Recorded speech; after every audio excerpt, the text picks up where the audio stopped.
It's Haynes Merritt, and I'm having a game of golf today. And I thought about something that's important when it comes to business, and I'm going to tie it into golf. You know, I'm not a great golfer, but I enjoy the game a whole lot, and I enjoy playing and learning about the game.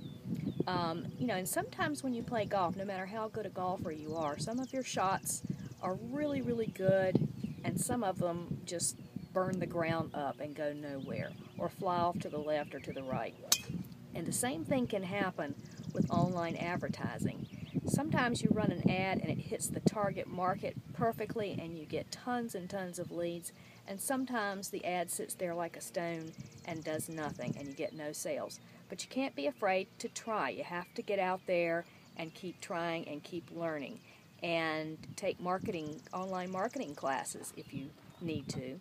But the thing that I want to share with you is that if your ads are not working, what you want to do is tweak them. Tweak the image, tweak the ad copy, tweak the target market that you've selected. But just keep going and keep trying, and you will be successful.